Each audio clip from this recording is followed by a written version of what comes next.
clases, el 8 tampoco habría clases, y la próxima clase entonces va a ser, en realidad no es una clase, pero que es un día que es importante que todos se conecten. Después lo vamos a recordar por el campus, es el 11, que es el día de la verificación de identidad, que es un trámite muy sencillito. Lo único que hay que hacer es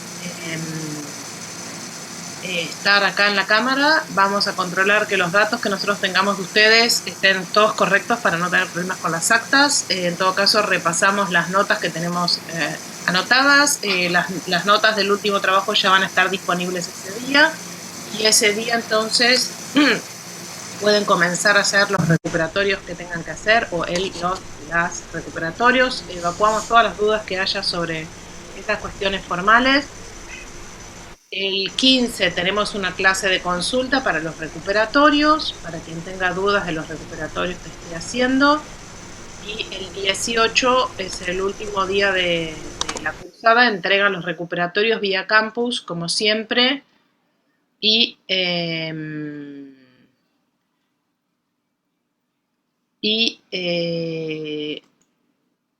los corregimos y ya se termina la cursada. Así que bueno, estamos como en la recta final ya, faltan poquitas clases y esta es la última de contenido, digamos así, de la materia. Bueno, entonces en esta última unidad la pregunta es: ¿qué es esto de la filosofía? Ya que estos son fundamentos de la filosofía, ex introducción a la filosofía. Y les propuse un montón de preguntas al comenzar el curso, y el ejercicio que les pedí que hagan para hoy era ver entre todos y todas cómo podemos responder esas preguntas, teniendo en cuenta el texto de Williams, que es explícito respecto de varias de estas, no de todas, y de paso charlar acerca de las respuestas que da Williams, de otras respuestas posibles, etc. Entonces lo que yo hice, y supongo que ustedes también lo deben haber hecho, es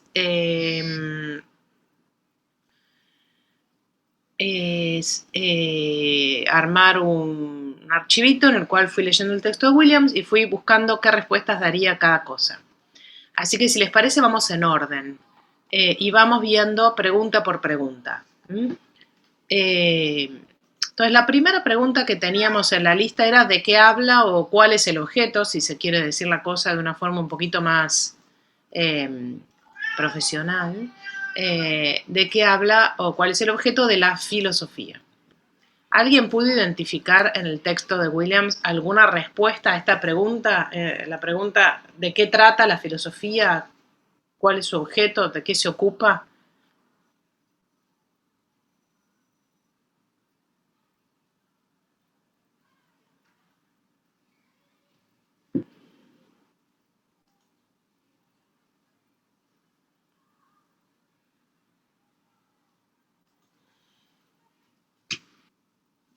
Vamos, no sean tímidos, es para charlar entre todas, todos, no es para que yo diga nada. Hola, buen día. ¿Qué tal? En un momento creo que Williams dice lo que supongo que es la filosofía. ¿Puede ser una contestación a esa pregunta? Que dice que es parte de una intención más general de hacer lo mejor de nuestra vida y así para nuestras actividades intelectuales en la situación en que nos encontramos. Bueno, eso podría ser una respuesta a qué es la filosofía, pero para hacer eso, esa actitud, sobre qué trabaja o de qué se ocupa o cuál es el tipo de objeto del que habla la filosofía. No lo dice obviamente directamente, no dice el objeto de la filosofía es tal, pero sí dice acerca de qué reflexiona la filosofía o les filósofes, qué sé yo, como quieran. ¿Cuál es su objeto de reflexión? ¿Sobre qué piensa? ¿Sobre qué escribe la filosofía? Tratar de entendernos a nosotros mismos y el sentido de nuestra vida, de nuestras actividades, de nuestro mundo. Exacto, o sea que ya desde el inicio dice que la filosofía reflexiona acerca de nuestra conceptualización del mundo y remarca un problema con la cuestión de nuestra, que después retoma varias veces a lo largo del texto. Seguramente lo vamos a ir viendo, Pero ¿qué quiere decir nuestra ahí? Y como decía antes Facundo, la actitud de quiénes, si esa actitud involucra a un nuestra o nuestra, involucra a todos los seres humanos, todos los varones occidentales blancos, todos los seres inteligentes, más allá de que sean humanos o no, etcétera. O sea, hay ahí una cuestión que él dice que es complicada y que después retoma varias veces respecto de quiénes son aquellos individuos cuyas conceptualizaciones del mundo son las que aquellas de las que la filosofía se ocupa. O, si se quiere, si se ocupa de nuestra conceptualización del mundo, quiénes son los que no entran en nuestra y que eventualmente estarían conceptualizando el mundo de maneras alternativas. Uno también lo puede pensar así, ¿no? ¿Cuáles son las otras que no son las nuestras? Si es que hay otras conceptualizaciones, porque el nuestras no abarca a todos los poseedores de conceptos, ¿sí? Bien, entonces, el objeto o sí, dígame. No, la científica, o sea, otra forma es la visión científica del mundo, de tratar de describir de otra forma el mundo, que es la visión científica. Sí, podríamos pensar eso. Él dice muchas cosas acerca de la ciencia, no lo incluí ahora justamente porque después tenemos una pregunta específica por la relación entre filosofía y ciencia, así que no lo incluí ahora, pero podemos, ahora cuando lleguemos a ese punto, pensar qué relación hay entre la conceptualización del mundo que hace la ciencia o las ciencias, tampoco está claro que sea una, y que sea una conceptualización única, digamos, coherente entre sí, la de todas las ciencias, y si nuestra conceptualización del mundo supone o no como parte de la conceptualización científica, ¿sí? De alguna manera habría, creo yo, parte de nuestra conceptualización del mundo. Estoy pensando en todos los que estamos aquí, todas y todos, argentinos o digamos latinoamericanos, o no sé si hay alguien de alguna otra nacionalidad, quiero decir, gente que está estudiando en la Universidad de Buenos Aires, que habla español y que tiene detrás la tradición occidental, digamos, incluyendo la forma en la que está planteada la carrera y las cosas que estamos leyendo, ¿no? Entonces, uno podría preguntarse en qué medida esta conceptualización que tenemos nosotras y nosotros que estamos acá incluye o no como parte algunas cosas que dependen de nuestra conceptualización científica del mundo, ¿sí? Ahora, en todo caso, podemos, cuando vayamos al tema de la ciencia, extendernos un poquito sobre esto. Bien. Entonces, con respecto a esto del nosotros, tenemos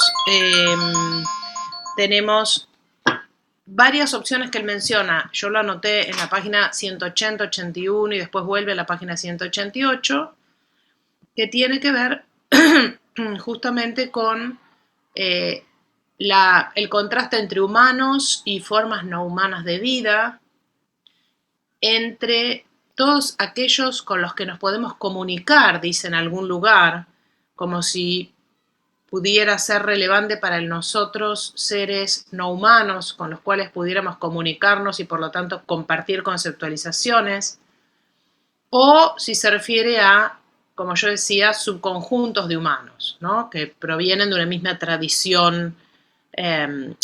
Por ejemplo, cuando se pone a trabajar sobre la cuestión de los conceptos ético-políticos, claramente ahí parece que está hablando de una tradición, digamos, europeocéntrica, para decirlo de alguna manera. Bien, entonces estas son algunas de las cosas que menciona ahí. Antes de pasar a la siguiente pregunta, alguno de ustedes quiere hacer algún comentario respecto de esta respuesta que él da acerca de cuál es el objeto de la filosofía, sea porque tiene una opinión distinta, porque recuerda haber leído algo alternativo o lo que sea. No, quería decir algo. Que sí, Marisa, dale. Él, o sea, pone en cuestión el saber absoluto del mundo. Como sí. Que, bueno, que es un poco la visión cuando habla del tema del cientificismo, ¿no? De que qué es lo que intenta, si realmente la ciencia puede dar un saber absoluto del mundo, como que sería, o sea, quizás se busca ese saber, pero la filosofía, por lo menos de lo que a mí me parece, siempre deja como un punto abierto, como siempre está abierta la pregunta, no se puede llegar a una definición cerrada. Como que sería una meta el buscar un saber del mundo, el conocimiento del mundo. ¿Sería para vos una meta de la filosofía? Entender el mundo, sí, entender cómo funcionan. Ok, esta es una propuesta que uno podría pensar, es alternativa a la de Williams, es cierto, en el sentido de que claramente lo que él dice es que la filosofía se ocupa de nuestra conceptualización del mundo, no del mundo mismo. Entonces uno podría pensar, bueno, no, en realidad la filosofía no tiene por qué ocuparse de los conceptos humanos, argentinos o de cualquier ser inteligente. Debería ocuparse del mundo, por supuesto. En todo caso, las conceptualizaciones del mundo de los sujetos pensantes es parte del mundo, pero además hay otras cosas que no son conceptualizaciones del mundo. Esta sería una respuesta claramente diferente de la que él da. Y uno podría pensar, bueno, podría imaginar o pensar, no sé si a vos, Marisa, se te ocurre algún ejemplo, filósofos, filósofas a lo largo de la historia de la filosofía que han hecho eso, en lugar de hacer esto que dice William. Ay, te silenciaste.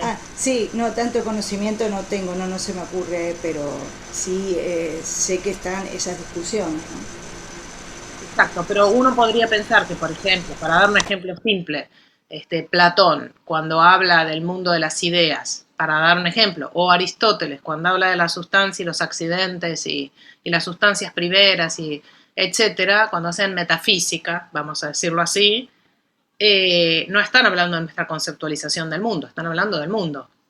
Claro, de esencias. Exacto.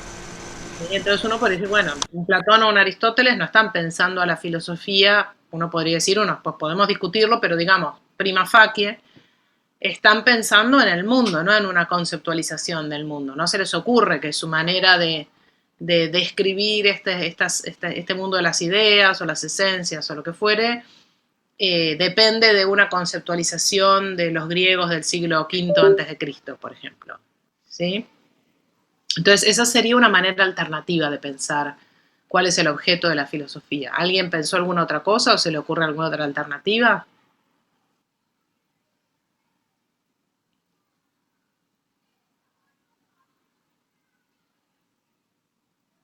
¿No? Yo creo que toma distancia de la ciencia, en realidad, porque la ciencia por ahí intenta encontrarle una lógica a todo, y la verdad que hay cosas que la ciencia no puede llegar a explicar en sí. O sea, hay cosas que la trata de encontrar, pero en las situaciones cotidianas del humano solemos hacer las cosas sin esa lógica que podría necesitar la ciencia para que todas las cosas ocurran de esa manera. Entonces, sí, perdón. No, solo te iba a decir que por qué no esperemos a llegar al punto de la relación entre filosofía y ciencia para hablar de eso. Ah, ok. Para ordenar. ¿Sí? Ahora vamos por orden las preguntas para no desordenarnos, porque es cierto que hay gran parte del texto en la que él habla de esta concepción absoluta del mundo que daría la ciencia y la relación que tiene eso con la filosofía. Sí. Pero, y probablemente esto tenga que ver con esta concepción de la filosofía como la que mencionaba Marisa, ¿no? Que estaría en competencia con la ciencia, digamos, porque sería la manera de tener conocimiento del mundo. Tal vez eso de alguna manera se vincule con otra pregunta que viene después, que tiene que ver con si hay conocimiento filosófico y si hay verdades filosóficas, ¿no? Pero vayamos por orden en las preguntas, así no nos desordenamos, si te parece, Néstor. Sí, ningún problema. Dale. La segunda era, ¿cuál es el método o los métodos que usan las y los filósofos? Puede haber pregunta, no sé si alguien encontró algo en el texto o si tiene alguna opinión al respecto o si recuerdan algún otro texto que hayamos leído en la cursada donde se hable de esta cuestión. Uno podría decir que hay algún tipo de... bueno, me callo un poquito a ver si alguien encontró algo y si no, yo les cuento qué es lo que busqué, así trabajan ustedes. Pero bueno, ¿alguien encontró alguna mención acerca de cuál es o no es el método de la filosofía o los métodos de la filosofía?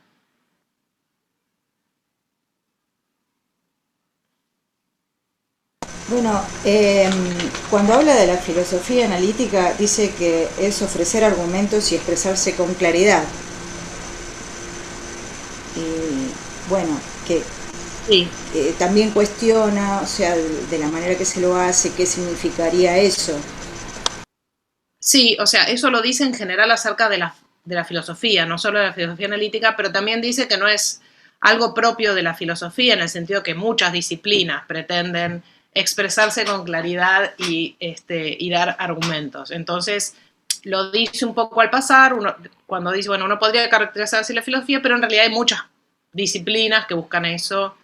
No parece ser algo propio de la filosofía. Para mí, no sé si lo dice en el texto de Williams, pero para mí un método de la filosofía es la pregunta en sí. ¿Cómo sería eso? A ver, con Rocío, con Claro, cuestionarse la pregunta como método. Ok, o sea, al estilo cartesiano, digamos, la duda. Claro, sí. Perfecto. O sea, eso claramente es una idea que seguramente si leyeron a Descartes, si hicieron Moderna o leyeron las meditaciones metafísicas o el discurso del método, habrán visto que es el método que plantea Descartes. También es cierto que ese método es el método para las ciencias, no es el método explícito para la filosofía, ¿no? Para Descartes. O sea, es un método para llegar a conocimiento. De nuevo tenemos la cuestión del conocimiento y ahí tenemos otro ejemplo en el cual parece que la filosofía lo que da es conocimiento del mundo, ¿no? Nos dice cómo es el mundo. Por ejemplo, nos dice que hay sustancias extensas y sustancias pensantes, que se influencian mutuamente de cierta manera o no, que tienen ciertas propiedades esenciales. Ahí tenemos otro ejemplo de un filósofo que plantea un método para llegar a conocimiento y parte del conocimiento es conocimiento filosófico, digamos así, o verdades filosóficas, ¿sí? Así que ahí tenemos otro ejemplo.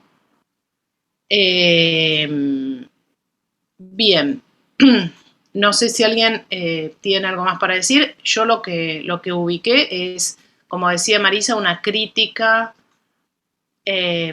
o Néstor, no me acuerdo quién fue el que mencionó, la que mencionó antes, la crítica no a la ciencia, bueno, aparte que puede criticar ciertas maneras de entender la ciencia, pero la idea de trasladar el método de la ciencia a la filosofía, ¿sí? O sea, eso no es una respuesta positiva acerca de cuál es el método de la filosofía, pero sí es una crítica a cierta pretensión de que la filosofía tenga los métodos de la ciencia.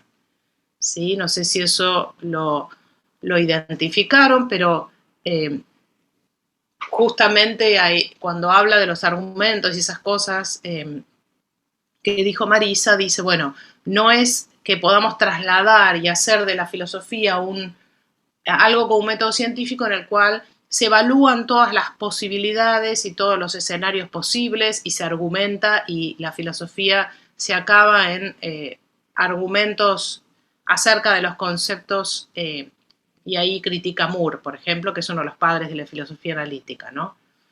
Ahí hay alguien que levantó la manito. Emi. Emi. Hola. Bueno, no sé. Emi, ¿estás por ahí? No.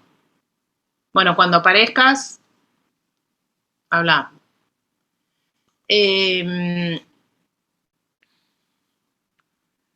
Bien, entonces, critica cierta forma de entender la filosofía en la cual el método de la filosofía o los métodos en los cuales se trasladan los métodos científicos a la filosofía o se busca algo parecido a un método científico. Sí, Emi, estabas ahí desmuteándote, ¿querés hablar? No sé si yo me desmuteé. Pablo, que también había levantado la mano. ¿Cómo sos Emi? Porque dice Emi, tu cuadradito, no sé quién sos. Perdóname, sí, es mi hija Emilia. Cada vez que usan la computadora me cambian el nombre. Por eso cuando llamaste a Emi no reaccioné, o sea, era yo. Bueno, Perdona. entonces papá de Emi, decí lo que quieras decir. No, lo que yo quería decir es que él, digamos, pone la filosofía como en un contexto, dice al principio, por ejemplo, que está dentro de una intención más general de hacer lo mejor de nuestra vida, o sea, como que pone en cuestión la autonomía de la filosofía, la relaciona mucho con la historia, en un momento hace esa diferencia entre las disciplinas vindicativas y las no vindicativas, entonces que por ejemplo la ciencia sería vindicativa en el sentido de que cuando una concepción supera la anterior se borra y se usa la nueva, digamos, por decirlo a lo bruto, ¿no? En cambio, en la filosofía no, la historia de la filosofía no nos habla solo de la historia, sino que es parte de la filosofía, digamos, y que no, o sea, digamos como que dice muchas cosas, pero a mí me interesó mucho esta relación con la historia y de la filosofía con su propia historia. O sea, la relación entre la filosofía y su propia historia, distinto de lo que pasa en la ciencia, digamos. Sí.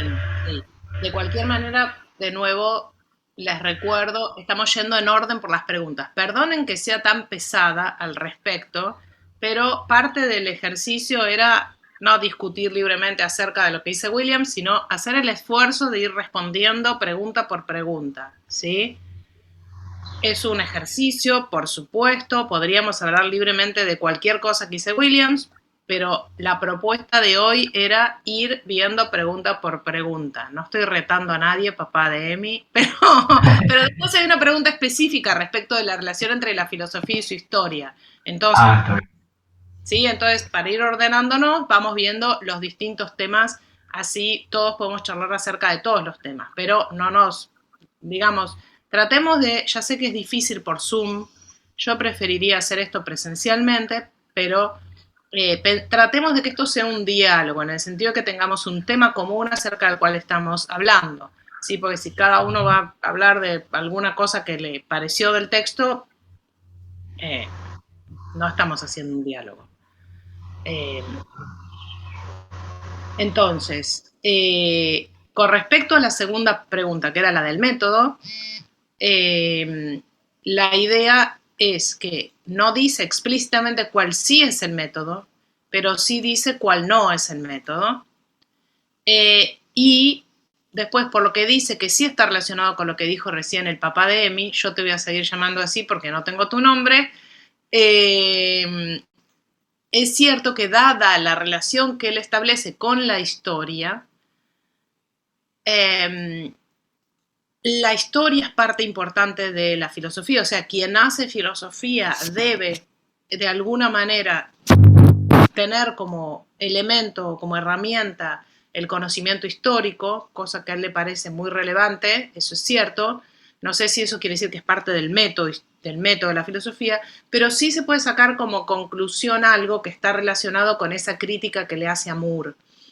Y es que uno no puede estar haciendo lo que se suele llamar filosofía de sillón o filosofía priorista, en el sentido de estar en su casa pensando acerca de cómo funcionan los conceptos sin tener conocimiento del mundo, que en este caso es conocimiento del mundo que nos da no la física ni la biología, sino la historia. ¿sí? Entonces, hay un conocimiento histórico del mundo que tiene que ver con cómo es que nuestros conceptos llegaron a ser como son, y dado que reflexionamos acerca de nuestras conceptualizaciones, el conocimiento de cómo es que llegamos a tener los conceptos que tenemos, que es, como él recalca muchas veces, algo contingente, o sea, la historia podría haber sido otra. De hecho, fue la que fue, pero podría haber sido otra. Entonces, ese conocimiento contingente, por lo menos de una parte del mundo, que es la historia de ciertos conceptos, es relevante o es constitutiva o es parte esencial, si se quiere, como quieran llamarlo, de el hacer filosofía, ¿sí? De los posibles métodos que un filósofo o filósofa puede usar, puede aplicar. Entonces, es cierto que más allá de todo lo que dice sobre la historia, esa relación que establece con la historia implica que no puede haber un método puramente a priori para la filosofía. ¿Sí? Eso podríamos sacar como conclusión de lo que él dice respecto al método. Fíjense que para tratar de responder a estas preguntas, obviamente no encontramos una respuesta directa en el texto. Tenemos que, de alguna manera, tomar cosas que dice y ver cómo podríamos responder preguntas que no son exactamente las que él se está planteando. Pero es un ejercicio, perdonen que sea pesada, que me parece interesante, ¿no? Porque nos permite ir un poquito más allá del texto, no simplemente ver qué dice Williams, ¿no? Sino ver qué consecuencias se siguen de lo que dice, qué opinión nos merece lo que dice, si estamos de acuerdo o no, si otros filósofos dicen o no lo mismo respecto de las cosas que él sostiene, contra qué filósofas o filósofos argumenta, por qué le parecen mal ciertas cosas y bien otras, ¿sí? Entonces, es un ejercicio, pero es un ejercicio que invita a una forma de leer textos filosóficos, ¿sí? Que va más allá de simplemente reproducir qué dijo alguien, quien sea. Bueno, vamos a la siguiente. ¿Hay conocimiento filosófico? ¿Hay verdades filosóficas? Creo que la respuesta a esta pregunta, por las cosas que estuvimos diciendo antes, más o menos es bastante evidente. No sé si alguien quiere comentar algo al respecto. Esto tiene que ver con esto de la concepción absoluta del mundo de la que hablábamos antes y su discusión con Putnam, que está por ahí en la tercera sección del texto. ¿Sí?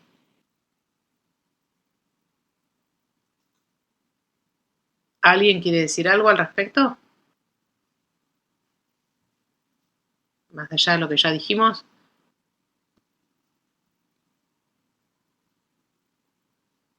Sí, yo no llegué a escuchar. La pregunta es si hay verdades filosóficas y había otra formulación de la misma pregunta, ¿no? Si hay conocimiento, simplemente porque se supone que el conocimiento, conocer algo implica que ese algo es verdadero, entonces, de alguna manera, las dos cosas van juntas. Bueno, gracias. Pensé que querías decir algo acerca de esa pregunta, Melody, o respuestas posibles a esa pregunta. No, estaba confirmando haber escuchado bien las preguntas para tomar apuntes. Son las que están al inicio de la cursada, o sea, no estoy inventando nada nuevo, son las que están desde el principio. Buenísimo, genial. Pablo levantó la mano. Sí, no tengo mucho fundamento para decir, pero digamos, no tengo mucho fundamento. Se me hace muy difícil encontrar una respuesta concreta, pero me parece que no, en cuanto a verdades filosóficas, no hay verdades filosóficas indubitables, o sea, la manera del cogito de Descartes no hay, me parece. Y el tema es, no me queda tan claro que no haya alguna especie de conocimiento, porque él en algún momento dice que, bueno, entre ese ideal absoluto de la ciencia y la posición particular local, hay todo un intermedio, digamos, que no, como que no hay, como que no deberían ser dos cosas excluyentes, si no entendí mal. Entonces, en cuanto al conocimiento, no me queda claro que no haya conocimiento, o sea, digamos... Sí, no, ojo que la pregunta es si hay conocimiento filosófico, no es si hay conocimiento en general. O sea, no, por eso. Hay. La ciencia da conocimiento, eso no está en duda, por lo menos no hay nada que nos haga pensar que cree otra cosa.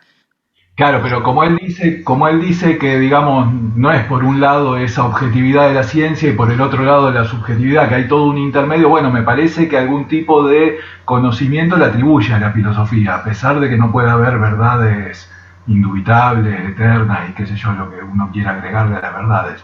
No sé, eso creo que No, lo sí, entendí. o sea, yo creo que no, yo creo que tenés razón de que no hay una respuesta clara en el texto a esta pregunta. Está claro que no hay verdades como las que da la física, como vos decís, que se supone que describen de manera, o sea, yo creo que más que por el hecho de que sean, como dijiste vos recién, eternas o que sean certezas de las que no se puede dudar y que por Indubitable. lo tanto no podemos cambiar nunca o nunca podemos pensar que algo que creíamos que es conocimiento ya no lo es más, como en el caso de la ciencia. Yo creo que la oposición que él traza cuando habla de la ciencia, seguramente ahora vamos a seguir hablando de eso, pero para ir por ese lado, eh, tiene que ver con, la, con la pretensión universalista, ¿no? Con la idea de que la ciencia, o por lo menos eso es lo que él dice y Putnam coincide, eh, busca verdades universales, ¿no? Y él a esto le opone cuestiones más, vamos a decir, locales. Yo diría que más que subjetivo objetivo, la oposición para mí me parece, pero podemos charlar, lo que está haciendo es entre lo universal y lo local, ¿no? ¿En qué medida?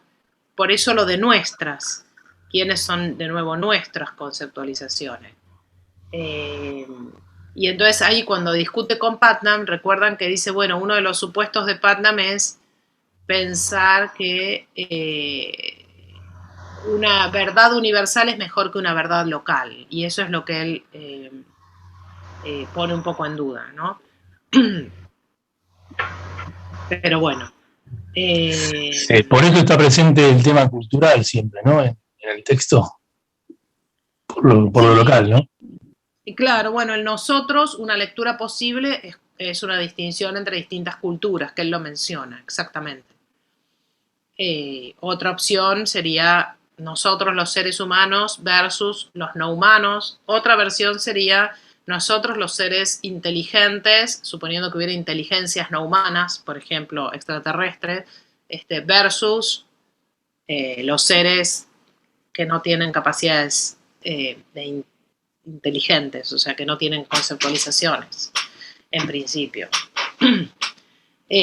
Pero bueno, ahí hay toda una cuestión, ¿no? Pero parece claro que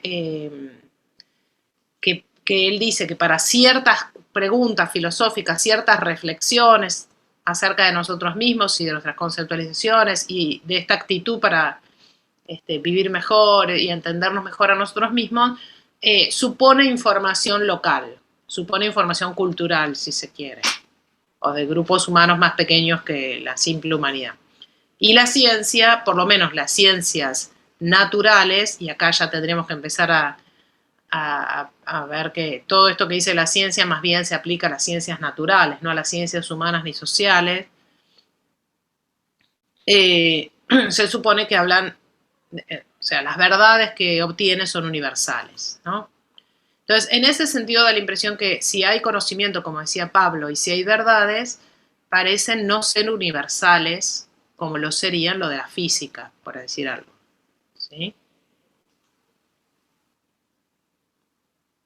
Bueno, después teníamos varias preguntas que no sé si ustedes encontraron alguna respuesta en el texto. Yo la verdad que no encontré. ¿Para qué o por qué y por qué hacer filosofía? Simplemente yo creo que dice lo que ustedes dijeron, para entendernos mejor a nosotros mismos, dice por ahí, esta actitud que él recoge Perdón, entonces, ¿hay conocimiento filosófico? y bueno, no sé, ¿vos qué opinas, Rocío? Y no sé, porque me perdí con lo que dijo, no me acuerdo cómo se llama mi compañero Pablo, el que habló recién. Me perdí con lo que dijo y no entendí, digamos, a qué respuesta llegó. Pablo, ¿querés vos decir algo? sí, que en realidad no sé si llegué a una respuesta. O sea, que yo lo que había entendido es que no había verdades y tenía dudas acerca de si afirmaba o no que no hubiera conocimiento. Para mí él da lugar a conocimiento, aunque no sea universal, aunque no tenga el grado de universalidad que pretende, no sé, la física o esas cosas. Creo que él piensa que lo que hace la filosofía es conocimiento, pero no es un conocimiento universal y no es un conocimiento necesariamente de verdades, como que son, no sé, se me ocurre pensar de alguna, no sé, esa idea de que justamente no hay una verdad descrita por la filosofía, sino, no sé, se me ocurre pensar, no sé si viene al caso, pero lo que decía Nietzsche, que son ficciones útiles, digamos, como que no hay una cosa verdadera a la cual refieren, sino que, bueno, tienen que ver con cuestiones culturales, con cuestiones locales, como dice Williams. Bien. Sí, o sea, obviamente, de nuevo, Rocío, no es que esta lista de preguntas que yo les propongo estén respondidas directamente en el texto. De hecho, no son preguntas que él se hace como las formulé yo, por lo menos no está explícito así. Y por lo tanto hay que inferir, y tal vez las inferencias no son del todo claras, o uno puede, y ahí está la cuestión también de la interpretación de lo que está diciendo, ver alternativas, ¿no?, de respuesta que podría estar dando Williams. De hecho, otra de las cosas, yo no me acuerdo si esto después lo agregué en alguna otra pregunta, pero hay unos pasajes, no sé si se acuerdan bueno, sí, yo lo puse después en qué estructura o tipos de argumentos tiene un texto filosófico. Si se acuerdan, hay una parte en donde él habla de cómo escribir un artículo de filosofía y critica cierta forma, de nuevo, analítica de escribir, en la cual se supone que hay que dar un argumento o explorar un tema y analizar todas las objeciones posibles, y entonces pretender que un texto filosófico sea un texto donde se propone una tesis o una respuesta a una pregunta y todas las posibles objeciones y malentendidos quedan aclarados en el texto.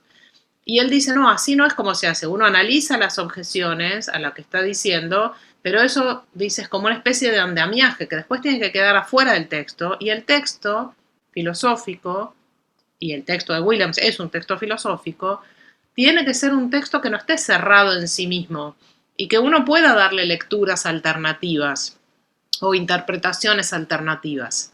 Entonces, con respecto al tema del conocimiento, Rocío, yo creo que eso es lo que nos está pasando, que en el fondo él no es 100% claro y responde unívocamente qué es lo que piensa acerca del conocimiento filosófico o las verdades filosóficas.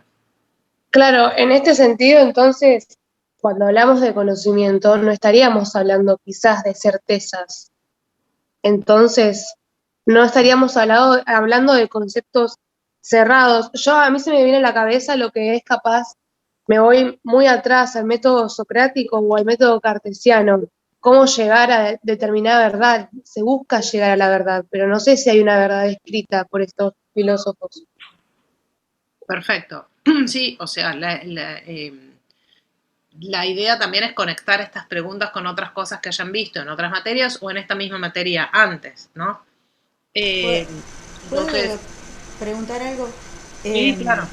Porque todo esto siempre me lleva al tema de la institucionalización, ¿no? Porque justamente es como que está todo marcado.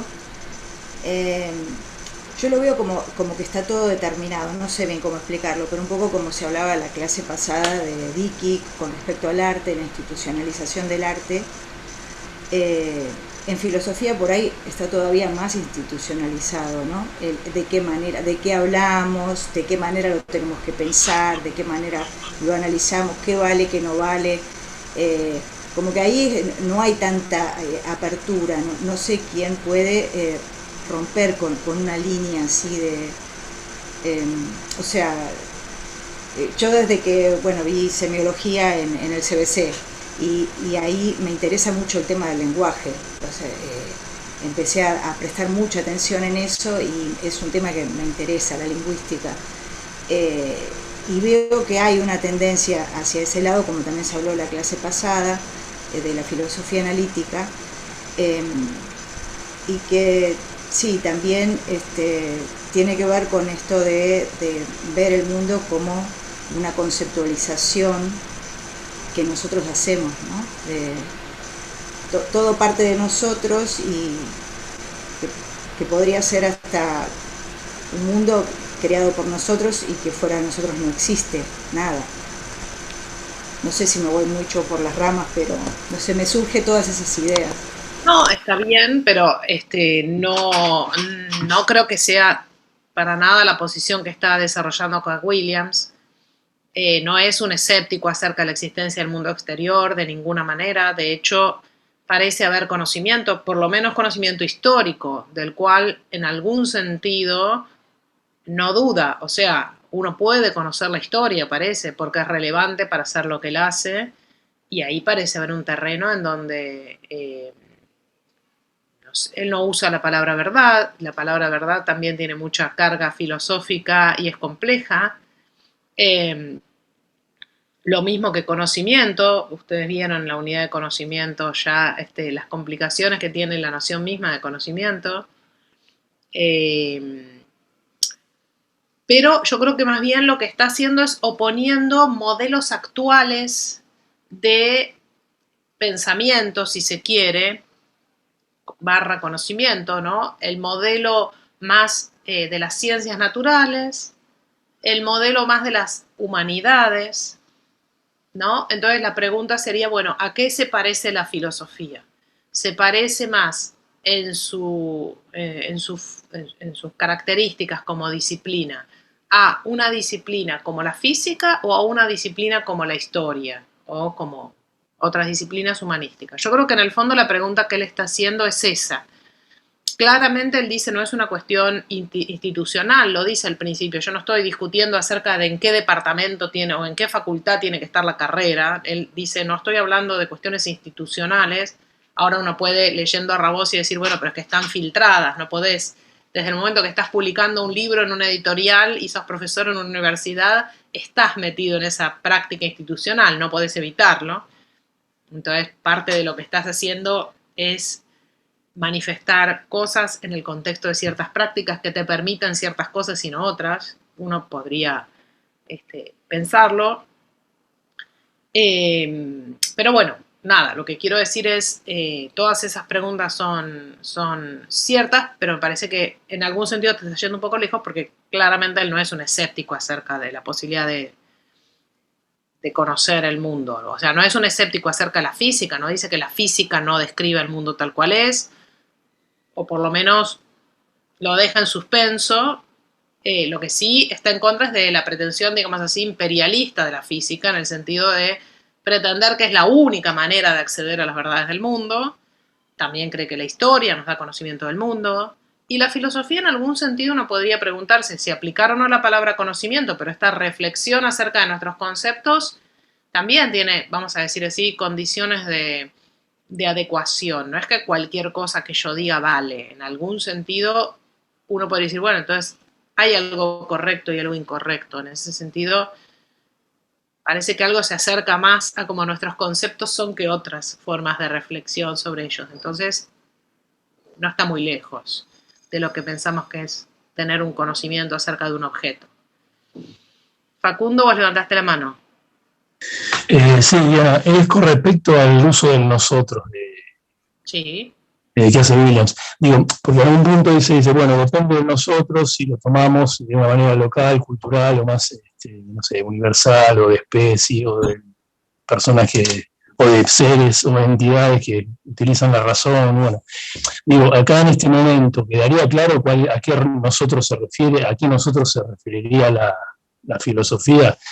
De esta manera local y cultural que él enfoca que tiene que ser el conocimiento de la filosofía o no, porque a veces como que hace ese juego, ¿no? Yo no me quedó claro cuál vendría a ser el nosotros, pero en este momento quedaría como explícito cuál es el nosotros de la filosofía. Bueno, tal vez tal vez podamos responder esa pregunta que vos te haces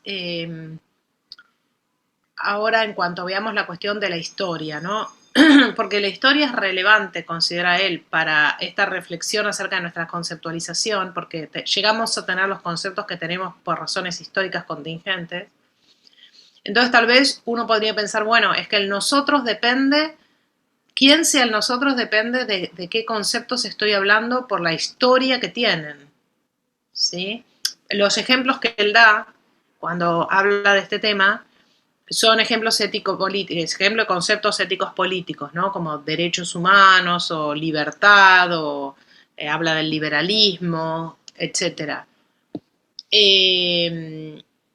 Entonces uno podría decir, bueno, ¿cuáles son las raíces históricas de esos conceptos y quién es el nosotros que participa de esa historia y que hoy piensa la cuestión política en términos de esos conceptos?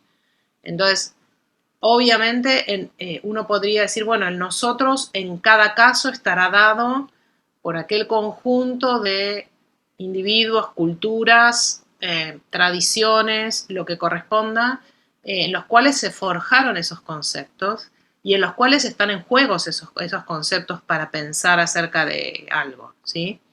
Entonces me parece que en realidad él no da una respuesta acerca de quién es el nosotros, porque quién es el nosotros es diferente respecto de qué tipo de conceptos estemos considerando.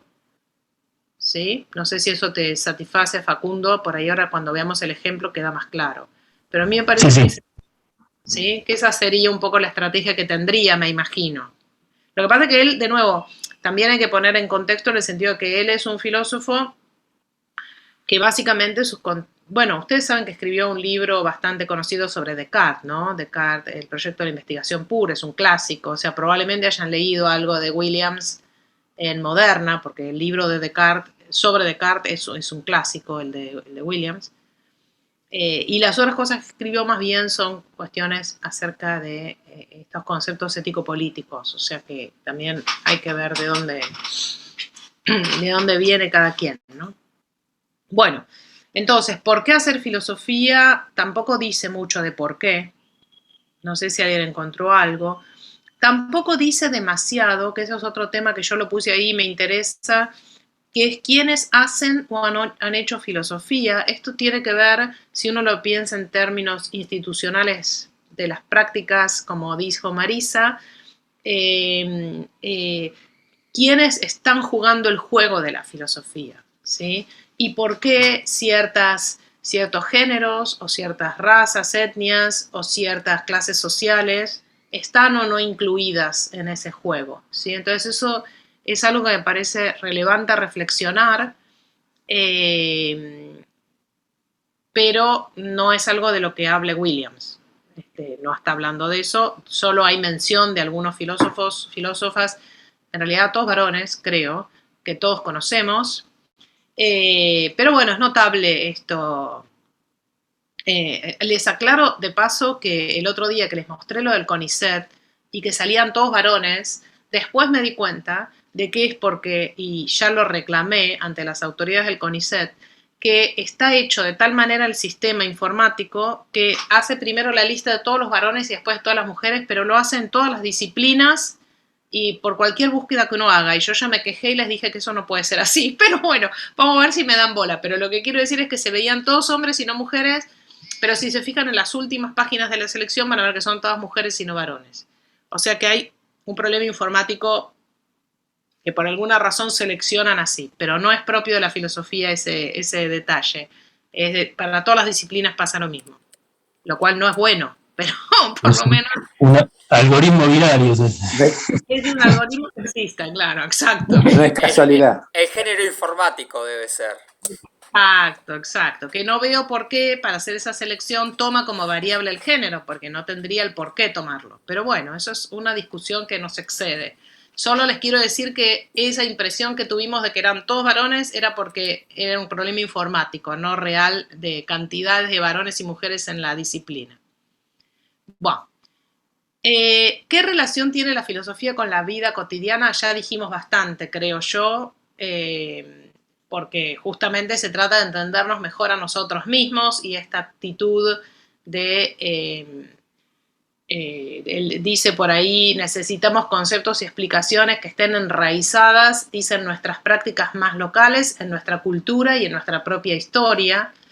Esto también me parece interesante para pensarlo nosotras y nosotros que estamos en la Argentina, no en Inglaterra, como estaba Bernard Williams, que es un país y una lengua, ya que habló Marisa de la lengua, que no forma parte del canon filosófico, en el sentido de que seguramente si uno piensa en las o los grandes filósofos de la historia, no va a haber incluido ninguno que haya escrito su obra en español, lo cual es un tema para pensar nosotros, que tenemos como lengua nativa el español.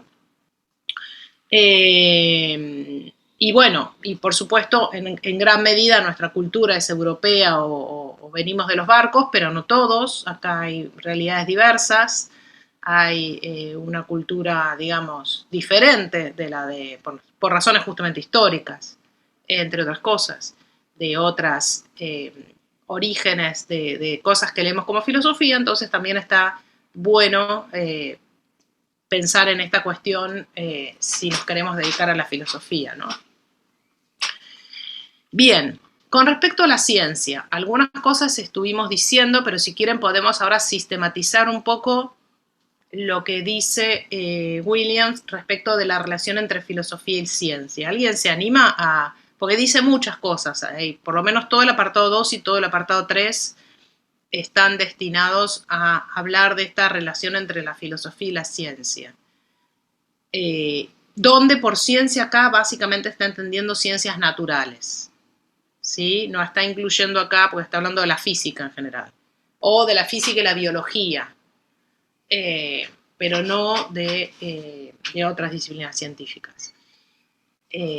No sé si alguien quiere hacer como una especie de punteo o de resumen o las cosas que le llamaron la atención respecto de lo que dice Williams de la relación entre filosofía y ciencia. Bueno, se opone básicamente a la asimilación de la filosofía al cientificismo, digamos, ¿no? Primero marca lo que es el estilo cientificista, que él no está tan en desacuerdo, digamos, pero que eso puede derivar en el espíritu, hacia una asimilación del espíritu cientificista, ¿no? Que bueno, que claramente él, lo deja en claro con esa, cuando no está de acuerdo en que la filosofía se tiene que encargar de esas verdades universales y a priori, ¿no? Bueno, de las ciencias naturales que son a priori, pero bueno, hay pretensiones en la filosofía de tener verdades a priori, ¿no? Muy bien. ¿Algo más? ¿Alguien anotó algo más? Respecto de la relación entre filosofía y ciencia, digamos, cómo se recorta, de qué se ocuparía el científico y de qué el filósofo.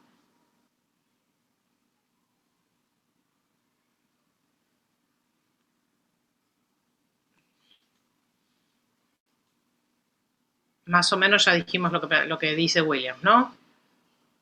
Por otro lado, tampoco es que reniega de las ciencias, eso también lo dijimos, o sea, no dice que las ciencias no den conocimiento o que no deba hacerse ciencia, de hecho dice que la filosofía debe estar asociada a la ciencia, eso lo dice explícitamente, y el cientificismo del que habla sería la idea, si yo no anoté mal, de que la filosofía debe asimilar las metas y los métodos de la ciencia, y eso es lo que a él no le gusta, o sea, el método de la ciencia no es el método de la filosofía y el objetivo de la ciencia no es el objetivo de la filosofía. La ciencia tiene por objetivo conocer el mundo, la filosofía no tiene ese objetivo.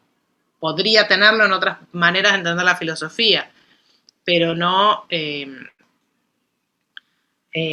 es la que tiene, la concepción que él tiene, ¿no? Y también critica otra cosa que a mí me llamó la atención, por ahí saben, por ahí no, que yo me dedico a la filosofía de la mente, entonces habla de los filósofos de la mente, entonces lo anoté especialmente. Dice, tampoco hay que concebir, como conciben algunos filósofas de la mente, que la filosofía es la parte más especulativa de la disciplina científica, como si un filósofo fuera el teórico que no hace experimentos, pero que se ocupa del mismo objeto de estudio del que se ocupa el científico, ¿sí? Eso a él no le parece bien. Y esto es algo que uno podría discutir. De hecho, yo creo que muchos filósofos y filósofas de la ciencia nos pensamos a nosotros mismos como siendo parte, o por lo menos colaborando, no sé si siendo... y dice unas cosas muy despectivas ahí, yo lo marqué porque bueno, de formación profesional, a ver si lo encuentro. A ver si anoté la página.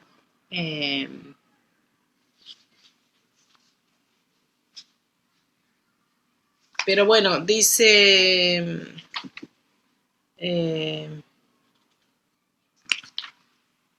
bastante. A ver si encuentro la cita exacta porque es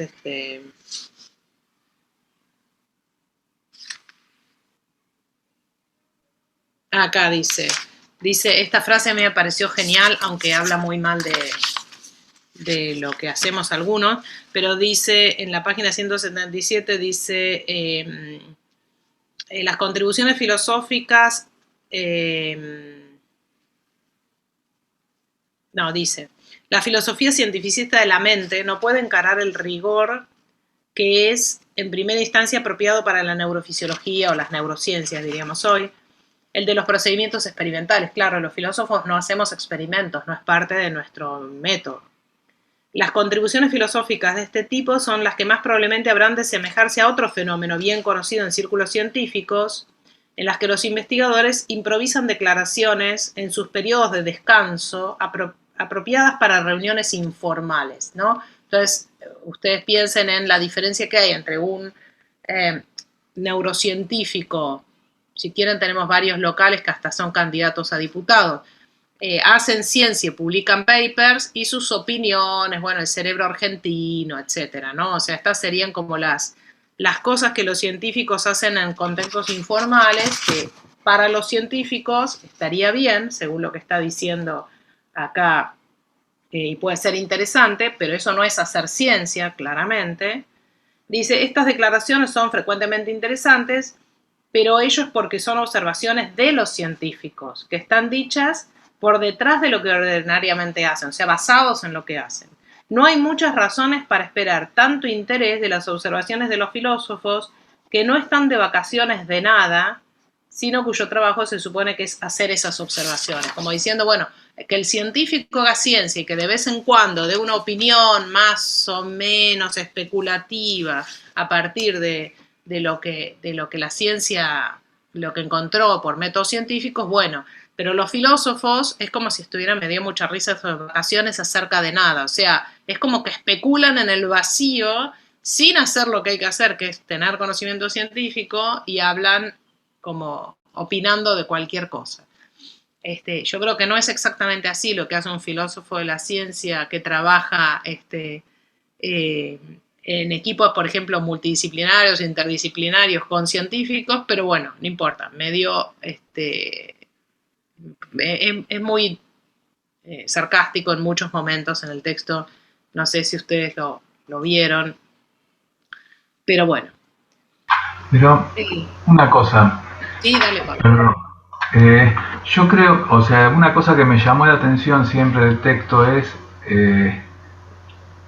o sea, él no dice que eso se logra, pero como que es una afirmación y que estaría cerca de lograrse esa objetividad de la ciencia y esa eficacia para describir el mundo tal cual es, como fuera de todo punto de vista. Y yo creo que eso no es así directamente, o sea que, digamos, el Manes está tan condicionado por su punto de vista como neurocientífico como opinador y divulgador de qué sé yo, o sea, como que no hay un neurocientífico desvinculado de su punto de vista para hacer una neurociencia y vinculado para hacer opiniones frívolas, qué sé yo, como pareciera que, o sea, frívolas o superficiales o informales, creo que dice. O sea, como que me parece que hay una sobrevaloración de la posibilidad de la ciencia de estar fuera de todo punto de vista.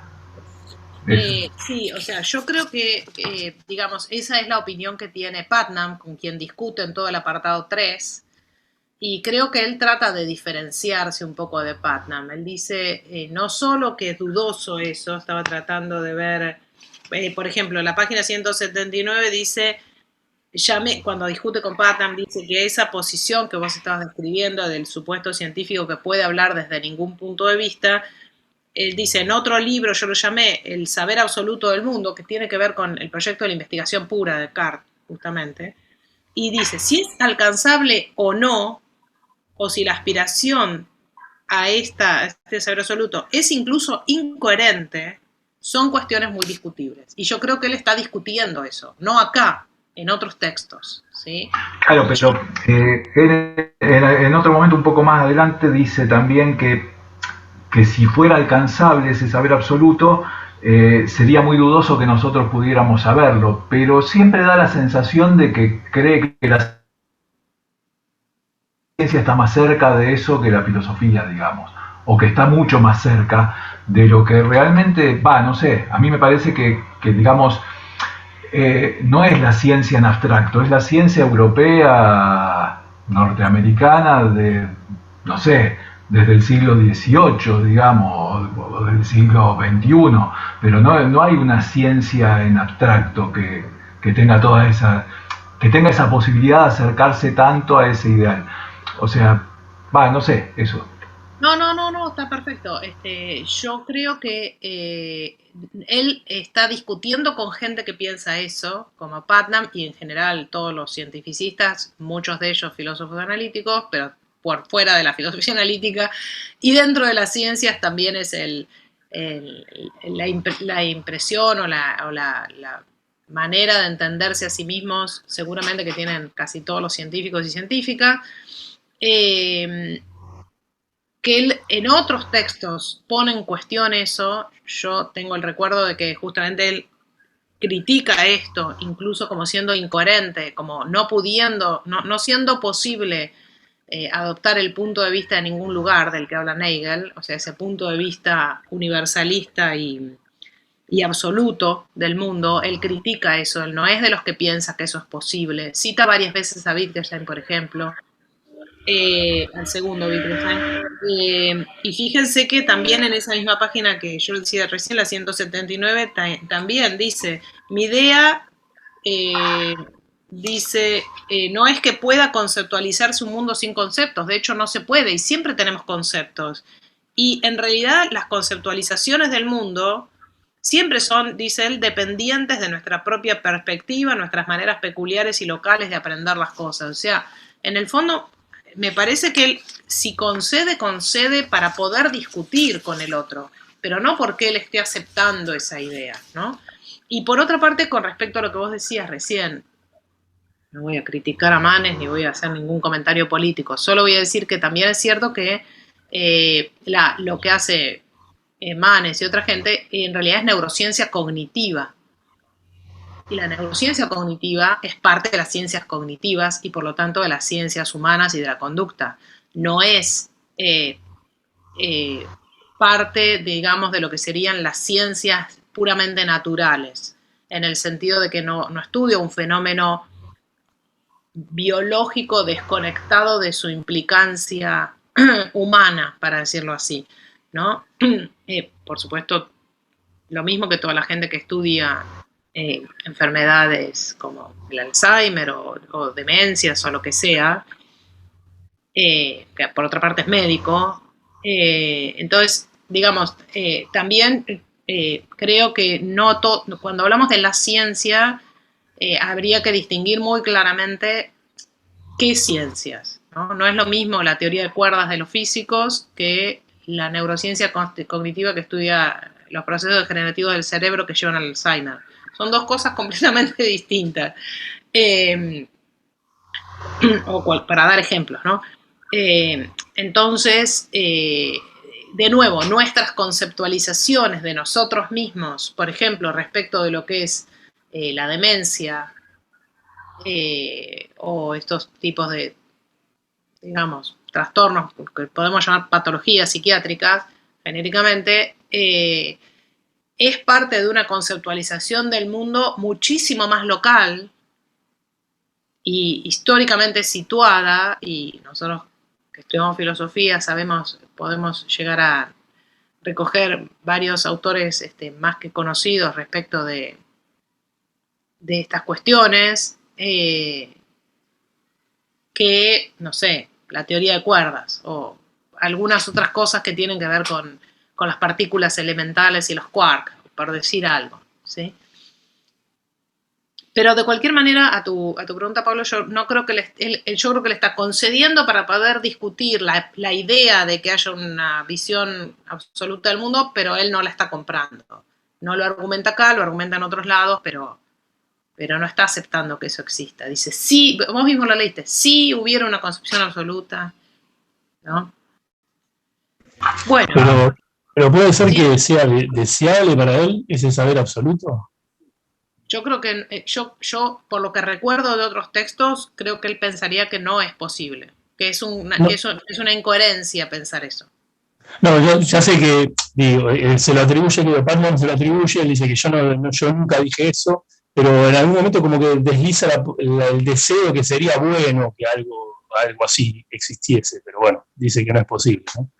Claro, o sea, por ahí puede haber muchas cosas que serían maravillosas si pudieran existir, pero no pueden existir, qué sé yo, no sé, una montaña de oro. Bueno. Claro, pero no es negativo, a eso voy. No, bueno, digamos, un error conceptual, una incoherencia, ya, o sea, es negativo porque es imposible, qué sé yo, no sé, o sea, no sé, podemos hacer múltiples interpretaciones y habría que por ahí, para entender claramente lo que dice, leer con más detalle otros textos. Yo creo que es cierto que él concede la posibilidad para poder discutir contra quien cree que eso no solo es posible, sino que es lo que hay que hacer y que de eso se trata, que básicamente no deja lugar para la filosofía, lo que dice Putnam, o esa visión, digamos, de que la ciencia es la que describe tal cual es el mundo y no se requiere más nada. Pero bueno, son matices de cuán en serio se toma esta idea de la visión absoluta del mundo, que pretendidamente sería un ideal de las ciencias. Bueno, con respecto a la relación entre filosofía y arte, yo no encontré absolutamente nada en el texto. Podría haber en otros textos en los que haya, pero yo acá no encontré ninguna mención de nada, lo cual uno podría decir, bueno, es un poco raro, ¿no? Porque está pensando que es una disciplina humanística, podría haber dicho algo acerca del arte, pero no. Pero sí dice mucho acerca de la relación entre la filosofía y la historia. No tanto, no sé qué opinan ustedes, en mi opinión, no dice tanto respecto de la relación entre la filosofía y su propia historia, o sea, la historia de la filosofía, sino entre la filosofía y la historia, como disciplina que estudia fenómenos, digamos, humanos, sociales a lo largo del tiempo. Por lo menos esa fue mi impresión. Alguien, al principio yo le dije, ya no me acuerdo quién era, no sé si fue Pablo, Facundo, quién que habló antes, o Néstor, alguien que les dije, bueno, pero no hablemos todavía del tema de la historia, esperemos a llegar ahí. Ahora sí, ya que llegamos a esa pregunta, si aquel de ustedes que estaba interesado en hablar de esta cuestión quiere hacer como un punteo de lo que dice respecto de la historia y la relación de la filosofía con la historia, bienvenido sea.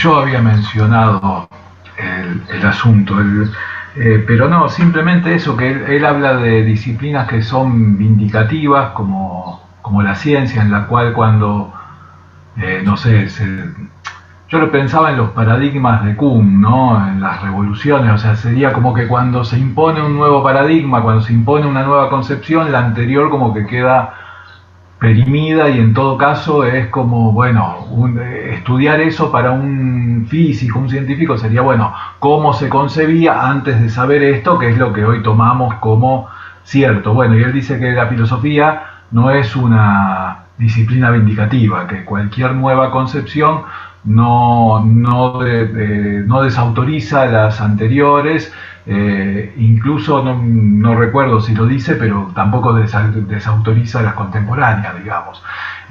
Y bueno, esa es una diferencia muy grande que hace, y ahí plantea la relación con la historia de la filosofía y con la historia general. Incluso está muy en contra, habla muy mal de filósofos contrarios a tener en cuenta la historia de la filosofía, ¿no? Pero eso. Néstor, ¿vos ahí anotaste algo? ¿Querés comentar lo que estabas escribiendo? Ah, bueno. Ahí hay alguna opinión de... dice que no puedo hablar. Bueno, entonces Néstor ahí dice: yo creo que la ciencia toma la novedad del descubrimiento del momento, se olvida la historicidad que la filosofía toma en cuenta. En una parte del texto afirma que no describe el mundo de la ciencia, cosa que la filosofía sí, o dice que describe el mundo sin describirlo. Bueno, yo no sé muy bien qué es, pero de cualquier manera, lo que dijo Pablo es cierto respecto a esta distinción entre una cuestión vindicativa y no vindicativa de la historia. Y después dice algunas cosas más, algunas que las mencioné yo antes, por ejemplo, la importancia que tiene la historia misma del surgimiento de ciertos conceptos para la filosofía, si la filosofía es la reflexión acerca de nuestras conceptualizaciones, y ahí los ejemplos que dan son ejemplos ético-políticos, ¿no? El proceso histórico por el cual llegamos a tener cierta concepción, vamos a decir, republicana, democrática, liberal del mundo, cómo esos conceptos se instalaron, pero él dice no reemplazando a los anteriores, por ejemplo, la idea de una monarquía absolutista, por argumentos. Esto por ahí tiene que ver con esto que vos decías recién, Pablo, respecto de Kuhn, sino que fueron reemplazados por razones históricas, políticas, no filosóficas o argumentativas, ¿no? Entonces, de hecho, las organizaciones de las sociedades cambiaron a la vera de ciertos ideales o ciertos valores o ciertas libertad, igualdad, fraternidad, por ejemplo, etcétera, la Declaración Universal de los Derechos del Ciudadano, etcétera. Entonces, estas ideas, estas concepciones, estos conceptos, se imponen por razones históricos, sociales, políticas, que no son argumentos filosóficos. No es exactamente lo mismo que en el caso de los paradigmas científicos, en el sentido de que las revoluciones científicas, Kuhn en ningún lugar dice sí dice que se dan sin argumentos, o sea, ¿se acuerdan esa parte de las revoluciones científicas en donde dice que el pasaje de un paradigma a otro es como una conversión religiosa? O sea, hay un punto en contacto entre lo que dice Williams y lo que dice Kuhn, en el sentido de que el cambio de paradigma o el surgimiento de ciertos conceptos, por ejemplo, estos propios de la filosofía política, no es un surgimiento, digamos, que tenga su raíz en argumentos filosóficos, sino que son procesos de cambio que puede estudiar la sociología o la historia. Kuhn le da mucha importancia a la sociología de la ciencia para tratar de entender por qué se impone un cierto paradigma sobre otro. Perdón, eso le hace verdad a Ramosi cuando dice que cuando un filósofo cambia de opinión, tiene que ver con la persuasión y lo asemeja mucho al cambio religioso o político, ¿no? Cuando un filósofo hace ese giro. No me acuerdo exactamente de la parte en la que estás mencionando, pero bueno, sí, puede ser que haya conversiones que no se den por razones argumentativas. O sea, no todo lo que... O sea, así como tenemos la imagen de que el filósofo es un varón blanco con barba y toga que va caminando mirando el cielo, y que en todo caso argumenta con sus conciudadanos en el ágora y sigue los procesos argumentativos para alcanzar las conclusiones que después sostiene. Bueno, parece que casi nada de eso es real, ¿no? Por eso el rol de los argumentos tal vez sea más acotado de lo que se piensa. Hay procesos históricos, sociales, políticos detrás de la adopción de ciertas conceptualizaciones.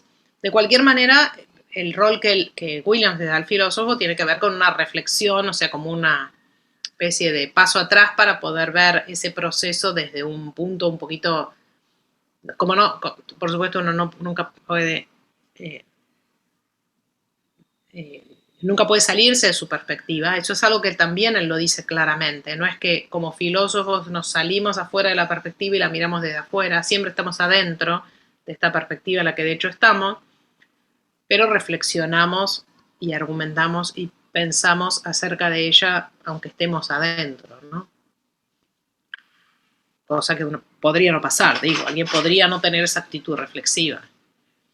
Esa es otra pregunta, ¿no? Que no la hice acá, pero ¿quiénes filosofan? Una respuesta posible es todos filosofamos.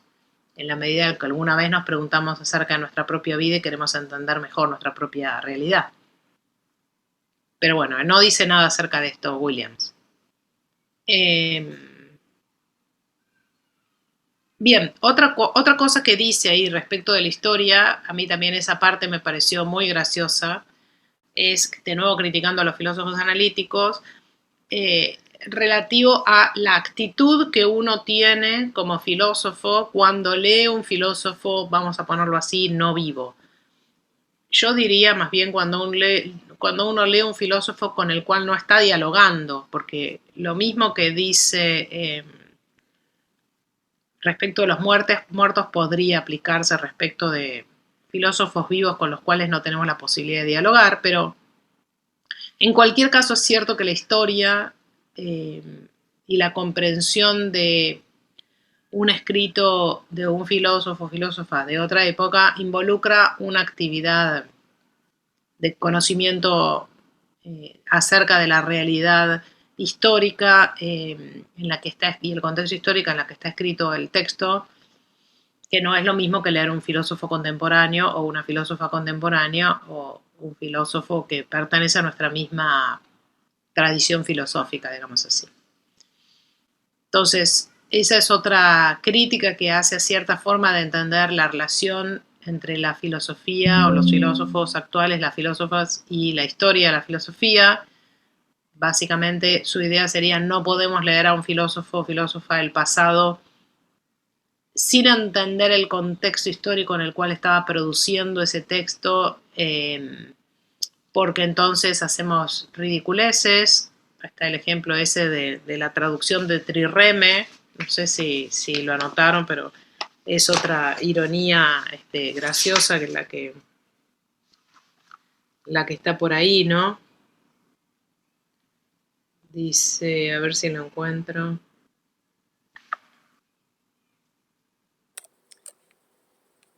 Acá, dice,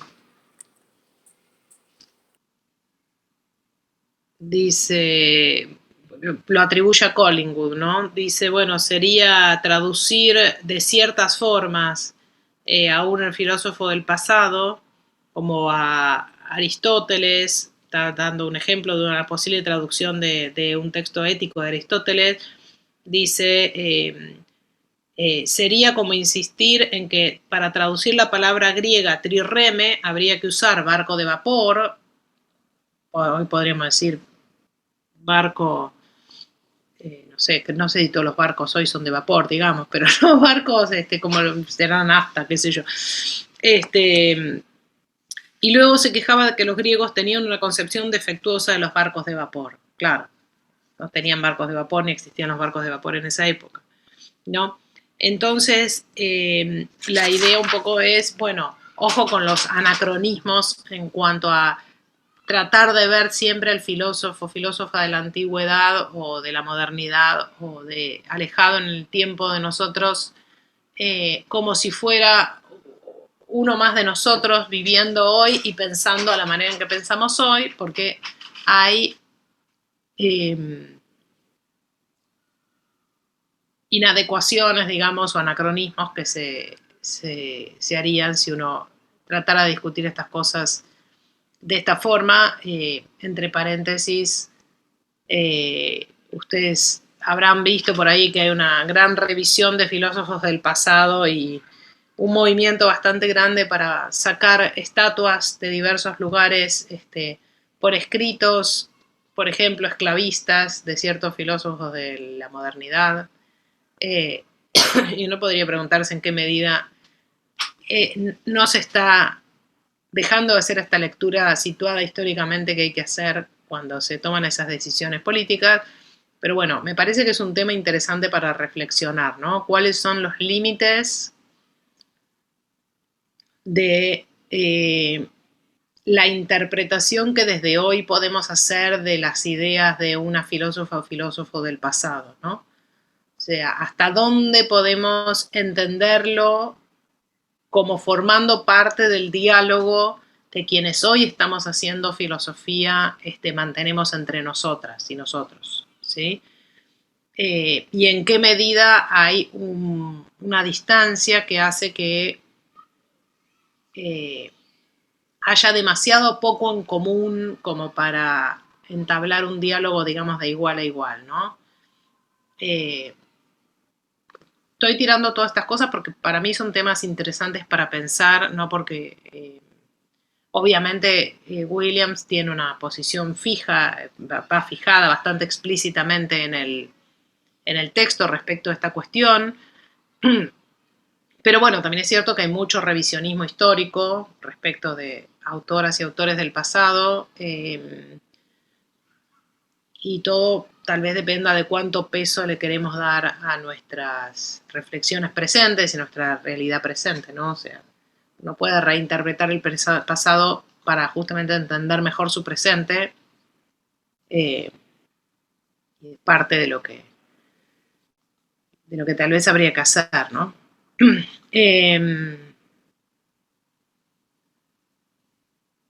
Bueno, con respecto, una vez más, con respecto a esta idea que decía Pablo, de si uno puede alejarse de su punto de vista, de tal manera de hablar desde un lugar que no sea su propio punto de vista, su propia perspectiva, y discutiendo ahí con Rorty, ¿no? Con la pretensión de que en el fondo, que es un poco algo que también sugirió Pablo, la pretensión de que en el fondo la ciencia no es más que un punto de vista más en conversación con otros puntos de vista. Y hablando de la ironía rortiana y de si es posible salirse de ese punto de vista para juzgar, dando un paso atrás acerca de nuestro propio punto de vista, a mí me pareció interesante la frase que dice: nosotros y nuestra perspectiva no estamos simplemente en el mismo lugar y en el espacio-tiempo. O sea, una perspectiva no es simplemente el lugar del espacio-tiempo en el que estamos. Es algo mucho más complejo y denso que eso, ¿no? Pues no puede salirse de su lugar, cambiar de lugar o ir a otro, bueno, vivir. Y entonces estar 20 años después de cuando pensaba otras cosas pero parece que una perspectiva es mucho más que eso, ¿no? Hay algo, bueno, más denso ahí, ¿no? Y entonces él dice, hay 3 actividades que son inseparables, justamente porque no podemos salirnos de nuestra perspectiva. Dice, actuar y argumentar políticamente. 2, reflexionar sobre estas ideas con base a las cuales argumentamos y actuamos políticamente. Y 3, la actividad histórica de entender de dónde provienen, ¿no? Entonces él ve que estas 3 cosas, nuestra acción y nuestra argumentación filosófico-política, nuestra reflexión acerca de esas ideas y la comprensión histórica de dónde provienen esas ideas, son 3 cosas que no se pueden separar, en el sentido de que no se puede hacer una sin las otras, ¿no?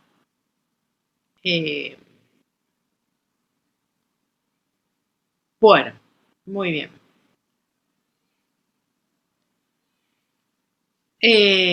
Como queda media horita, igual faltan pocas preguntas, pero ¿qué se espera de un filósofo? No dice mucho. No sé si ustedes encontraron algo, pero uno podría, después de toda esta presentación de la reflexión, de acerca de nosotros mismos, de la reflexión de nuestros conceptos éticos políticos, etcétera, tal vez esperar alguna sugerencia acerca de qué es lo que un filósofo o filósofa tiene que hacer en su sociedad, en el mundo en el que vive, etcétera, pero yo no encontré absolutamente ninguna indicación práctica, digamos así. No sé si ustedes encontraron algo.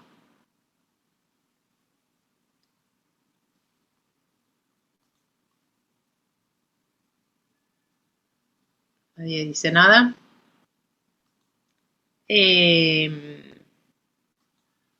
Quedan poquitas preguntas. ¿Qué hace un filósofo, filósofa? ¿Qué tipo de textos escribe? De esto dijimos varias cosas, pero me parece que no las suficientes, ¿no? Porque la pregunta siguiente era ¿qué textos son filosóficos y cuáles no y por qué?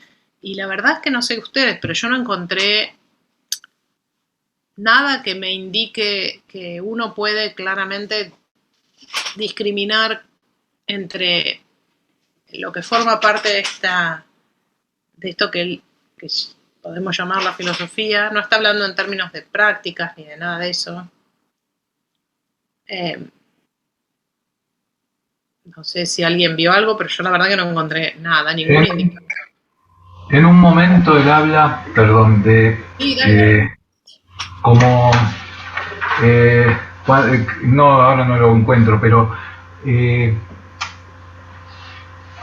cuando habla de las objeciones, como de plantearse todas las objeciones en un texto y eso, y lo compara con un protocolo bioquímico, como si hubiera como una especie de protocolo para escribir un texto, un paper, y dice que no, que por ahí no es, que eso no es, y habla muy, no despectivamente, pero dice, por ejemplo, que las tesis suelen confundirse con libros, y que no es así, que es un tipo de escrito institucional, pero que no o sea, yo creo que no necesariamente le da el estatus del, no sé, suponiendo que como texto filosófico se refiriera a un libro, no sé, pero que ni siquiera las tesis tienen ese carácter, digamos. Pero bueno, eso. Sí. ¿Hay alguna crítica? Hay críticas sí a las formas estándar a las que nuestra práctica, de nuevo institucionalizada de la filosofía, lleva a la gente a esta cosa que todos habrán escuchado de publica o perece, y cómo las instituciones que financian la ciencia, la técnica, la docencia incluso, promueven la proliferación de escritos que tal vez habría que ver simplemente como ejercicios, y seguramente a Williams, como a muchos, nos gustaría que se publique menos y tener menos la presión por publicar más también. Así que hay algo de eso, es cierto. Hay una crítica a la idea de que una tesis es un libro. Probablemente esté pensando que hacer un libro es algo bastante más complejo. Tampoco hay una crítica que yo recuerde demasiado directa a la cultura del paper, digamos así, a pesar de que de alguna manera está implícita en todo lo que dijo respecto de que el método filosófico y el método científico no son lo mismo, ¿no? Entonces uno puede decir, bueno, eso quiere decir que la producción filosófica no puede medirse como se mide la producción científica. Cosa de la cual seguramente para aquellos de ustedes que deseen dedicarse académicamente a la filosofía van a padecer o tener que lidiar con. Uno podría, volviendo a la visión institucional que proponía Marisa el otro día, bueno, decir, los textos filosóficos son aquellos que están publicados en revistas de filosofía, en instituciones que se dedican a la filosofía y así recortamos, o libros publicados en series, en editoriales reconocidas que publican libros de filosofía, evaluados por filósofos, etc. Pero bueno, no es muy explícito acá Williams, y creo que una respuesta de ese tipo le molestaría, y como vos decís, Pablo, creo que mucho de lo que se publica, dadas las prácticas actuales, no son cosas que a él satisfactoriamente le parezcan grandes aportes filosóficos. ¿Sí? Con respecto entonces a los recursos literarios o a los textos, ya dijimos un montón de cosas. Y la otra cosa de la que no hay ninguna mención en el libro, en el artículo, es la última pregunta que yo les había puesto, que es qué características y cuáles son los problemas filosóficos. ¿Sí? Me parece que no toma en cuenta la categoría de problema filosófico para tratar de explicitar cómo entiende él a la filosofía, como pueden hacer otras personas, digamos, ¿no? Es uno de las cosas que también critica Rabós, es hablar en términos de problemas y pensar en términos de problemas eternos, pero es una manera bastante usual, a mi juicio bastante sensata, de encarar la cuestión de la filosofía, ¿no? O sea, focalizar el estudio de la filosofía en problemas o en preguntas. Alguien dijo por ahí, creo que era Rocío, en términos de preguntas. La filosofía como una actividad de hacer preguntas, de plantear problemas o dudas. Bueno, no sé si hay alguna otra cosa más que no esté considerada entre las cosas que dijimos que les haya llamado la atención del texto o que les guste comentar o compartir o preguntar.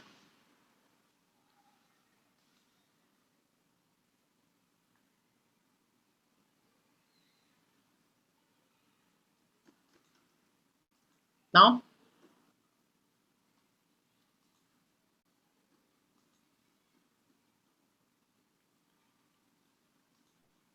Bueno, entonces, si no tienen más comentarios, preguntas, consultas, ¿nadie? Bueno, yo les insistí tanto en hacer esto que hicimos recién con Williams, porque, tramposa de mí, ahora les desoculto la consigna para... a ver, espérenme, como cuerno para desocultar. A ver. Ay, ay, ay.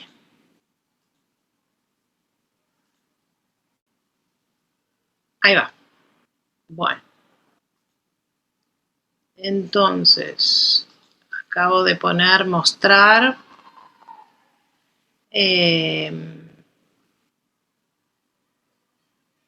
La evaluación.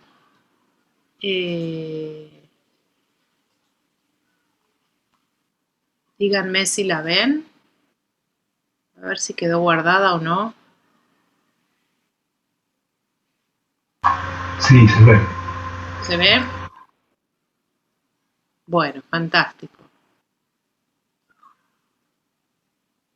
Entonces, si ustedes miran ahora la consigna, estoy tratando de entrar.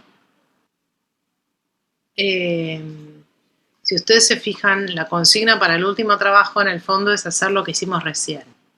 Por eso insistía en que seamos ordenados con las preguntas.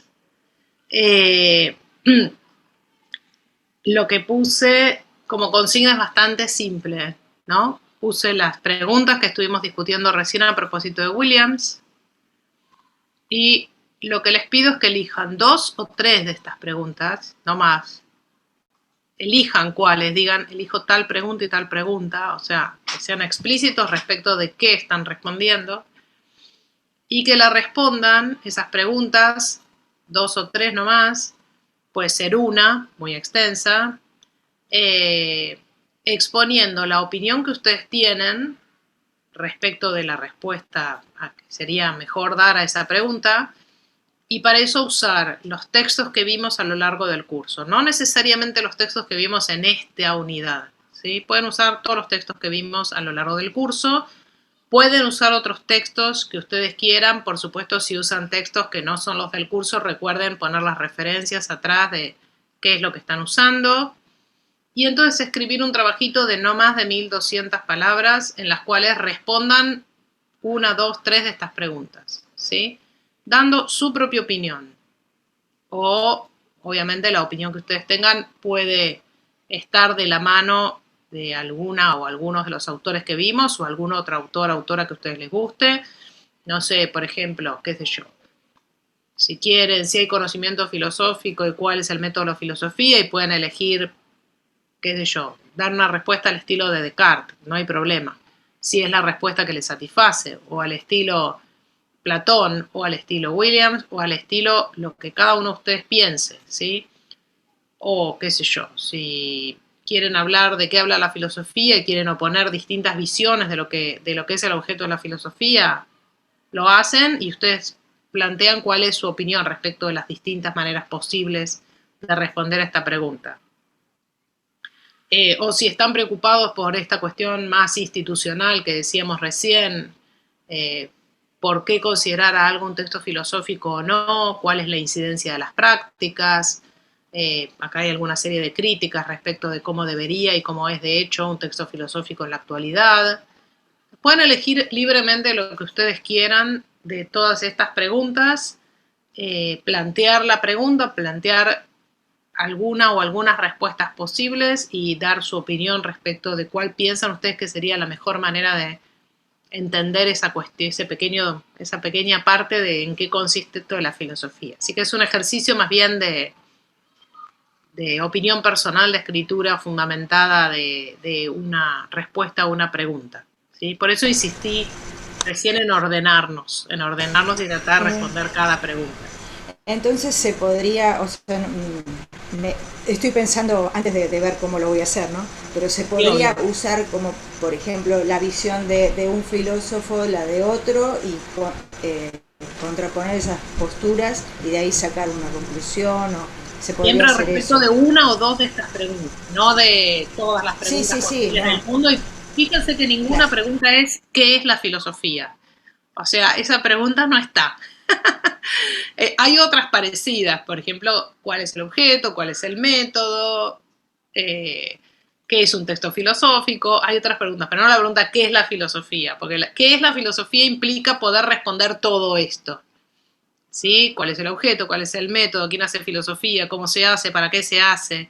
Entonces, sería una pregunta en ese sentido más acotada que una pregunta de qué es la filosofía.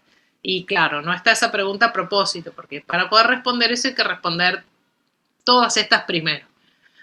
O algo así. Entonces, elijan una o dos de estas, o tres, no más. Pueden contraponer dos posiciones filosóficas, pueden agarrar un filósofo y criticarlo, o aceptarlo, o dar argumentos de por qué eso les parece que está bien, o de por qué les parece que está mal, o de cómo complementarlo, o cómo profundizar en lo que dice. Lo que a ustedes les parezca, y pueden elegir cualquiera de todas estas preguntas o varias. Lo mejor sería que si eligen más de una, que sean conectadas entre sí, ¿no? Qué sé yo, por ejemplo, ¿qué tipo de procesos escribe y cuáles textos filosóficos son filosóficos y cuáles no y por qué? O cuáles textos filosóficos y cuáles no, y cuáles recursos literarios o argumentativos hay en los textos filosóficos versus otros textos donde hay otros recursos y eso permite distinguirlos. Bueno, en fin, traten de pensar en no dos preguntas desconectadas, sino dos o tres preguntas que estén conectadas entre sí para elaborar la respuesta, ¿sí? No es muy complicado. ¿Está bien?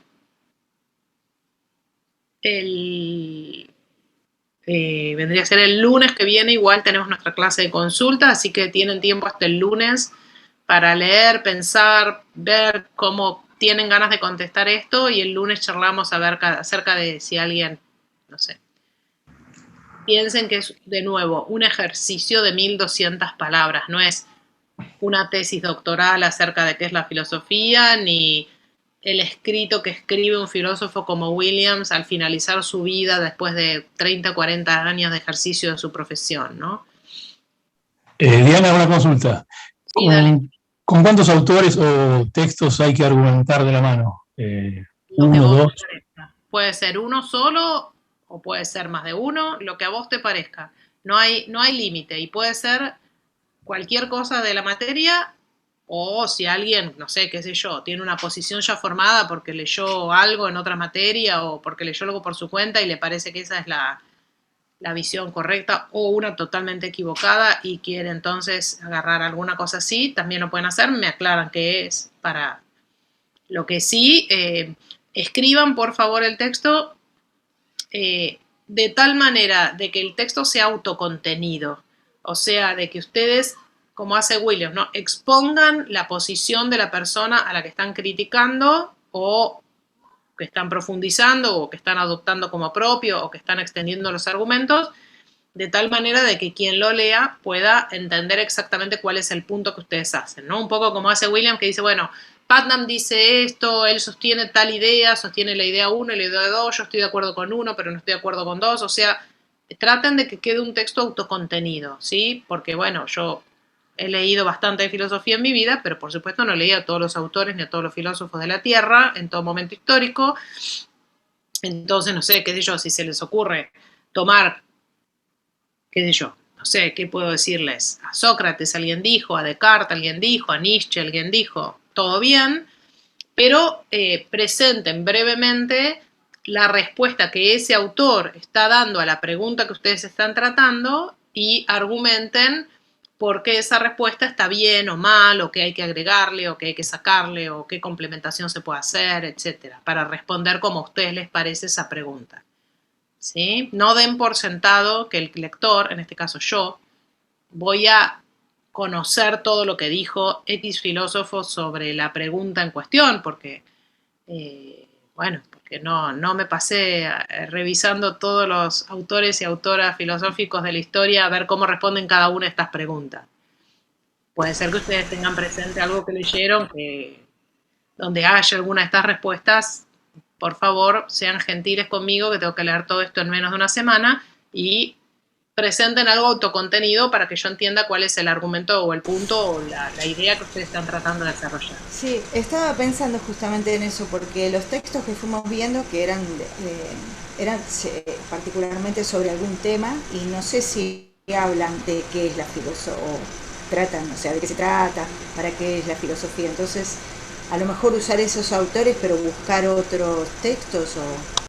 Sí, o sea, yo en las primeras clases y en general cuando doy los teóricos, como antes se daban, viendo los distintos textos, yo en general trato, no sé si el resto de los profesores que dieron el curso conmigo lo hicieron tan explícitamente como suelo yo hacerlo en los teóricos, pero en todos los textos hay algo que se desliza, alguna cosa que se dice al pasar, alguna crítica que se dice al pasar respecto de algo, o algo que está implícito, qué sé yo, por ejemplo, Descartes no está hablando de ninguna de estas cosas, pero claramente está buscando una verdad, y el cogito no diríamos que es una verdad empírica ni de las ciencias, es una verdad filosófica. Entonces, aun cuando no lo digan, por lo que hacen, muchas veces hay una respuesta implícita a algunas de estas cosas, no digo a todo, ¿no? O, por ejemplo, por la forma misma de escribir, uno puede decir, bueno, no sé, no es lo mismo un diálogo platónico que un texto como el de las reglas del método de Descartes, o qué sé yo, por decir cosas, ¿no? Entonces, bueno, si uno quiere hablar de esto, uno puede ver ejemplos de que son cosas que hoy el canon reconoce como textos filosóficos, qué argumentos tienen, qué estructuras tienen, qué recursos estilísticos, por qué, qué sé yo, o por qué nos parece, no sé, qué sé yo, que un diálogo platónico es un texto de filosofía, pero un cuento de Borges no lo es. O sí, porque un cuento de Borges es un texto de filosofía, ¿no? Nosotros vimos a Tlön al principio a propósito de la cuestión de la relatividad lingüística. Bueno, una pregunta sería, ¿es un cuento de Borges como Tlön un texto filosófico, sí o no, y por qué? Eso también podría ser. O sea, hay mucha amplitud respecto de lo que pueden hacer, solo les pido que sea autocontenido para que yo vea cuáles son las ideas que están discutiendo sin tener que leerme, no sé, todo el crepúsculo de los ídolos para poder entender qué están diciendo. ¿Sí? no voy a tener tiempo material para hacerlo, así que sean buenos conmigo. Y además es un ejercicio digamos, de exposición clara y concisa de una idea filosófica o acerca de la filosofía. ¿Está bien? Bueno, nos vemos el lunes y me cuentan si tienen ideas, dudas, preguntas de cómo armar esto. Y si tienen todo clarísimo, no es necesario que se conecten, ¿eh? Es optativo para el que quiera o la que quiera hacer consultas. ¿Sí? Gracias, profe. Bueno. Gracias, hasta luego. Hasta luego, gracias. Gracias, hasta luego. Chao, hasta luego.